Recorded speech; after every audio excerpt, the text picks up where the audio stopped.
है ना। चलो तो देखो उसमें साइन कैसे लगाए थे हमने, 3 सबसे ज़्यादा, फिर 2, फिर 1, इसमें साइन कैसे जाएंगे, इससे ज़्यादा ये, इससे ज़्यादा ये, सबसे ज़्यादा ये, जस्ट उल्टे साइन कर देने हैं ना, रंग चेंज करके कर देते हैं।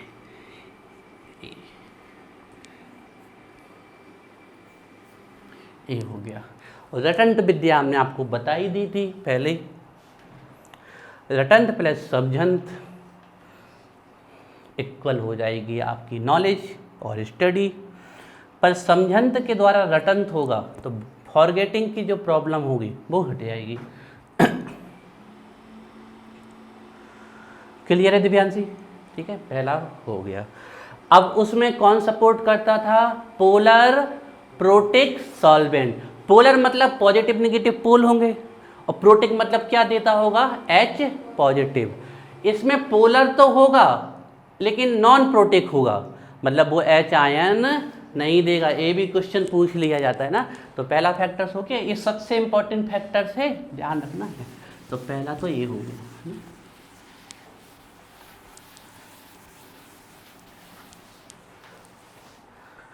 सेकेंड फैक्टर्स पे आते हैं हम।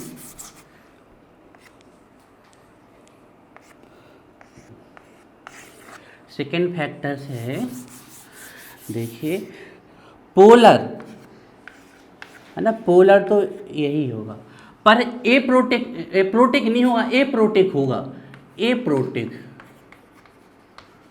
आप ए प्रोटिक को ही बोलते हैं नॉन प्रोटिक। नॉन प्रोटिक मतलब ये एच आयन क्या करेगा, नहीं देगा। तो पोलर, और यहां वर्ड याद रखना है, aprotic, polar aprotic. वो पोलर प्रोटिक है, पोलर ए प्रोटिक है। पोलर ए प्रोटिक सॉल्वेंट्स,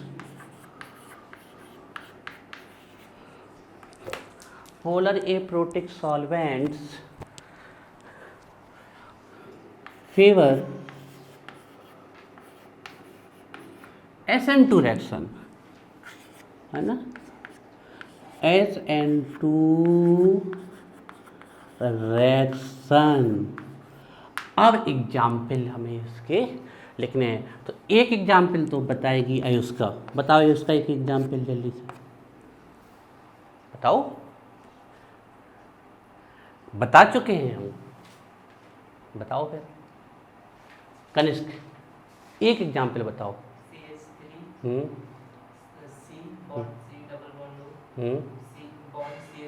हाँ, एसीटोन। हमने आपको कल ही बता दिया था कि एसीटोन अकेले आएगा तो कौन सी रिएक्शन, SN2, और वाटर के साथ आएगा तो SN1। तो एक एग्जाम्पल हो गया एसीटोन। इसका नाम नहीं पता हो ना, लिख लिया करो, ये है एसीटोन, है ना, बस पानी नहीं रखना है इसके साथ। तो पहला एग्जाम्पल इसका ये।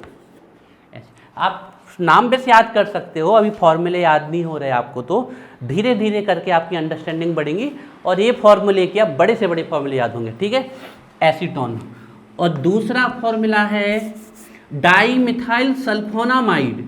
कुछ नहीं करना है आपको, CH3 लिखना है, और यहाँ पर C की जगह से S लिख देना है, S double bond O CH3।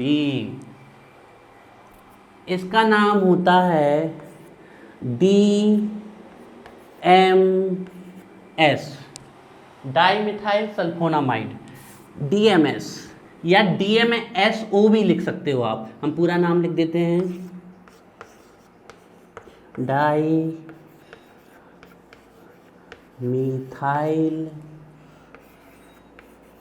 Sulphonamide.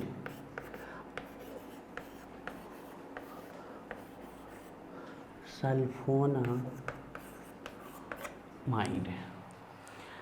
देखो दो मैथिल है तो डाईमिथाइल, और ये सल्फोनामाइड, सल्फोनामाइड। आप सिंपली इसका नाम याद कर सकते हो, DMS। फॉर्मूला इसका बहुत कम पूछा जाता है, नाम पता होना चाहिए, DMS। ठीक है, डाईमिथाइल सल्फोनामाइड। ये सभी पोलर तो हैं, ऑक्सीजन और कार्बन की इलेक्ट्रोनेगेटिविटी अलग अलग है तो पोलर तो हैं, लेकिन यहाँ H नहीं है, तो यहाँ से H नहीं निकलेगा। इनकी भी लगभग इलेक्ट्रोनेगेटिविटी ठीक ठाक है, मतलब इसकी थोड़ी ज़्यादा है, इसकी थोड़ी कम है, तो पोलर तो ये भी है, लेकिन H नहीं पता यहाँ पर। अब यहाँ कभी भी कार्बन से H पॉजिटिव नहीं निकलता, तो ये पोलर तो है लेकिन H नहीं देगा, तो ये पोलर एप्रोटिक है। और लास्ट वन है, देखो ये फॉर्मूले यहाँ C की जगह S रख दोगे तो हो जाएगा। इनके नाम याद रखना बहुत ज़रूरी है, बाकी फॉर्मूले भी आपको याद हो जाएंगे। और लास्ट वन है इसमें, इसका फॉर्मूला है HC≡O N CH3 जे है DMFO, di methyl formamide, DMFO, इसको बोलते हैं डाई मिथाइल फॉर्मामाइड। DMFO हम लिख देते हैं, पूरा नाम यहाँ लिख देते हैं, ठीक है, इसे आप नीचे लिख लेना, डाई मिथाइल फॉर्मामाइड,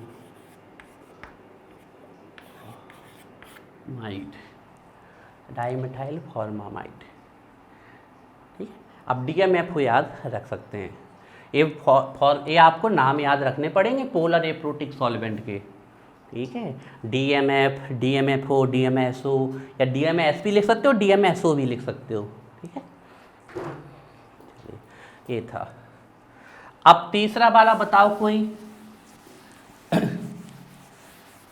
जल्दी से बोलो, कोई भी पेज पलट रहे हो, मतलब कल याद करके नहीं आए, रुक जाओ।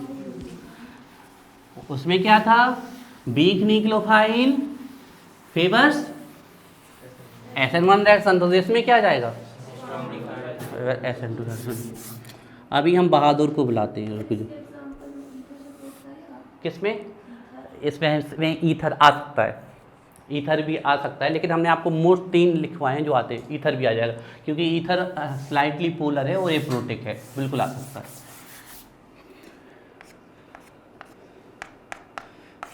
थर्ड नंबर देखिए, तो लिखिए strong nucleophile, strong nucleophile favours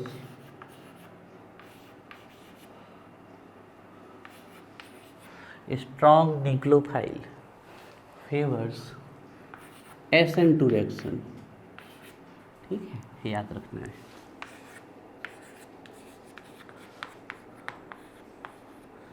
SN2 reaction. और लास्ट वन तो दोनों में सेम है, गुड लिविंग ग्रुप SN1 भी देता है, SN2 भी देता है। ऑर्डर क्या रहेगा, F से ज़्यादा Cl, Cl से ज़्यादा Br और Br से ज़्यादा I, है ना। तो लास्ट वन लिखिए, गुड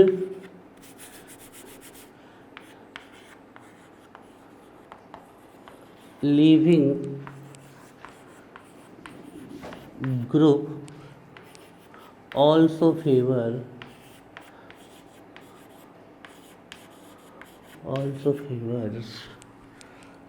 SN2 रिएक्शन। ये पॉइंट दोनों में सेम है,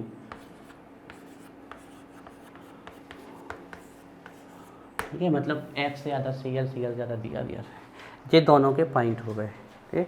ये आपकी पूरी तरीके से nucleophilic substitution reaction with example with mechanism खत्म होती है। अब हम इन दोनों में डिफरेंसेस लिखते हैं और कुछ एक्सरसाइज कराते हैं आपको, ठीक है, और कुछ ट्रिकी चीज़ें भी बताते हैं, ठीक है। आप यहाँ पर आप समझ लीजिए कि ये आपका पार्ट यहाँ पर ख़त्म होता है, ठीक है, मैकेनिज्म का पूरी तरीके से। SN1 SN2 रिएक्शन आपके पास है, अच्छे से पढ़ लेना है और याद कर लेना है, ठीक है। एक नोट लिखवा दें हम इसके नीचे, ठीक है, नोट लिख लो, मतलब आपके एग्जाम में आए तो आपको वहीं तक लिखना है। अब ये एक्स्ट्रा चीज़ें बता रहे हैं, नोट में पहले एक चीज़ देखो, क्या आप लोगों को एलाइल और बेंजाइल पता है क्या होते हैं? What are allyl, what are benzyl, नहीं पता, चलो देखो एलाइल कैसे कहते हैं, C≡C और C, और इससे कोई ग्रुप जुड़ा रहेगा, कोई भी ग्रुप जुड़ा होगा, मान लो हमने यहाँ अपना X ही जोड़ दिया, अब आप लोग इसको बैलेंस कर लेते हैं। कार्बन की वैलेंसी कितनी होती है 4, 1 2, कितने हाइड्रोजन लगेंगे यहाँ पर 2, 1 2 3, यहाँ कितना लगेगा 1 1 2, यहाँ कितना लगेगा 2। अब हम कैसे पता करें कोई चीज़ एलाइल है कि बेंजाइल है? इसका सबसे सिंपल, सबसे फेमस एलाइल यही है। इसका तरीका क्या होता है पता करने का? देखो यहाँ कितने सिग्मा बॉन्ड है 1 2, और एक हाइड्रोजन कितने सिग्मा बॉन्ड बनाता है 1, तो 2 ने कितने बनाएंगे 2, तो टोटल कितने सिग्मा बॉन्ड है 4, और 4 अगर होता है तो कौन सा हाइब्रिडाइजेशन होता है sp3। मतलब इस कार्बन के पास कौन सा हाइब्रिडाइजेशन है sp3। अच्छा, यहाँ देखते हैं सिग्मा बॉन्ड, यहाँ कितने सिग्मा बॉन्ड है बताओ? यहाँ एक सिग्मा एक पाई, डबल बॉन्ड में एक सिग्मा होता है और एक क्या होता है पाई, तो एक सिग्मा यहाँ से, एक सिग्मा यहाँ से, और एक सिग्मा कहाँ से हाइड्रोजन से, टोटल कितने बॉन्ड आ रहे हैं 3। तो हाइब्रिडाइजेशन कौन सा होगा sp2। तो ये है आपके एलाइल की पहचान। कभी भी हैलोजन एटम या कोई भी फंक्शनल ग्रुप उस कार्बन से जुड़ा हो जिसका हाइब्रिडाइजेशन sp3 है, लेकिन sp3 carbon hybridise carbon atom directly उस कार्बन से अटैच हो जिसका हाइब्रिडाइजेशन क्या है sp2 है, तो इसको बोलते हैं एलाइल। ये आइडेंटिफाई करने की तरीका है। और आपको अभी हम बता दें, सबसे फेमस एलाइल आपके सामने यही लिखा है। आप सीधे इस फॉर्मूले को याद कर सकते हो, CH2 double bond CH CH2 और फिर बॉन्ड, ये एलाइल होता है, इसको बोलते हैं एलाइल। ठीक है, ये नोट लिखवा रहे हैं हम, एलाइल, और ये हेलाइड है तो इसको हेलाइड लिख सकते हो आप, या फिर एलाइल भी बोल सकते हो, जो भी आगे होगा इसको बोलते हैं एलाइल। ठीक है, अभी रुक जाना आप लोग। फिर से एक बात बता देते हैं, कभी भी फंक्शनल ग्रुप ऐसे कार्बन से अटैच हो जिसका हाइब्रिडाइजेशन sp3 है, लेकिन वो sp2 हाइब्रिडाइज्ड कार्बन से अटैच हो, जिसको हाइब्रिडाइजेशन की ट्रिक नहीं निकालने की, कभी फुर्सत में हम बता देंगे। ठीक है, sp2 हाइब्रिडाइज से अटैच हो तो इसको बोलते हैं एलाइल, है ना। और सबसे फेमस एलाइल आपका यही है इसका। अब देखिए बेंजाइल। ठीक है,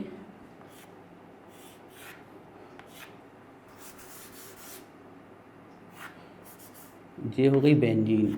बेंजीन में अल्टरनेट क्रम में double bond single bond, sorry double bond single bond double bond single bond और फिर डबल, और ये CH2 और ये X। सेम यही वाली कंडीशन अगर बेंजीन रिंग में आ जाए तो इसको बोलते हैं बेंजाइल। क्या सेम यही कंडीशन आई है? चेक करो। इस कार्बन के पास कितने सिग्मा बॉन्ड है? 4, 1 2 3 1 4, तो इसका हाइब्रिडाइजेशन कौन सा? sp3। यहाँ जो कार्बन है चेक करो, यहाँ इसके पास कितने सिग्मा बॉन्ड है? 1 2, और यहाँ पर एक कौन सा 3, तो इसका हाइब्रिडाइजेशन कौन सा होगा? 2। तो सेम कंडीशन बन गई ना। तो सेम कंडीशन अगर बेंजीन रिंग के साथ बन जाए तो इसको हम क्या बोलते हैं? बेंजाइल। ठीक है, इसको हम बोलते हैं बेंजाइल।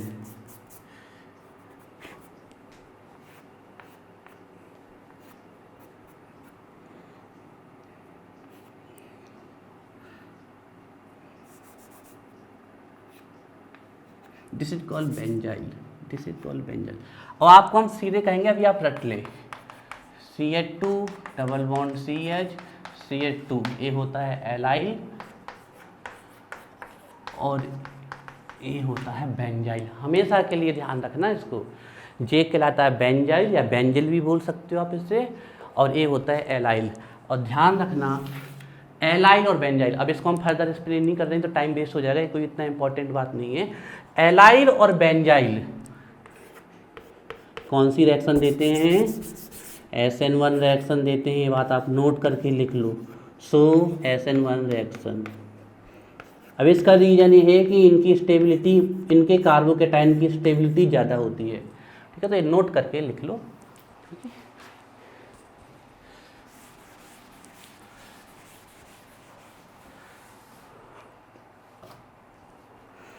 ठीक है। हम आपसे एक चीज़ चाहेंगे, कम से कम आज के बाद आपसे हम अगर एलाइल का फॉर्मूला पूछ ले बेंजाइल का, तो आपको पता होना चाहिए। देखो बच्चों, आप लोग एक चीज़ ध्यान रखिए, आप जितने ज़्यादा फॉर्मूले याद करते जाएंगे आपके लिए ऑर्गेनिक केमिस्ट्री उतनी सिंपल होती जाएगी। और हम आपको गारंटी देते हैं कि यहीं पर आप लोगों को कुछ भी देंगे हम और कुछ भी बनाने के लिए कहेंगे, आप लोग बना जाओगे, अंडरस्टैंडिंग आ जाएगी ना, इतना तेज लॉजिक आएगा आपके पास अभी, क्योंकि आपने कुछ पढ़ा ही नहीं ऑर्गेनिक केमिस्ट्री में। तो आप एक चीज इस पे फोकस कर लो, फॉर्मूले पे, तो आ जाएगा। एलाइल और बेंजाइल सो SN1 रिएक्शन, इसका रीजन यही है कि इनका कार्बोकैटायन स्टेबल होता है, हम यहाँ लिख देते हैं, है ना। अब इसको हम फर्दर अभी आपको एक्सप्लेन नहीं कर रहे क्योंकि कोई ज़रूरत नहीं है, टाइम वेस्टिंग होगा, इसको याद कर लो। हैव स्टेबल कार्बोकैटायन, है ना, इनका जो कार्बोकैटायन होता है वो स्टेबल होता है, इसका भी ना। और जिसका आप जानते ही हो, अगर कार्बोकैटायन स्टेबल होगा तो कौन सी रिएक्शन देता है, SN1, वो हम बता चुके हैं, है ना, हैव स्टेबल कार्बोकैटायन। ठीक है, ये एक नोट था, इसको आपको याद कर लेना है।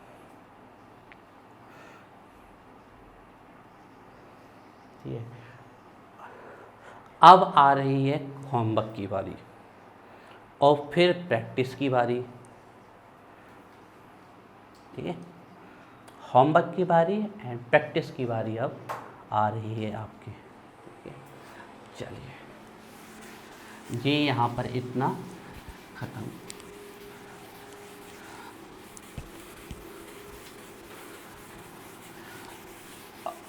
अब इस पार्ट को हम अलग से शूट करते हैं क्योंकि ये पार्ट बच्चे डायरेक्ट देख लेंगे ना, तो डायरेक्ट SN1 और SN2 याद हो जाएगी उन्हें।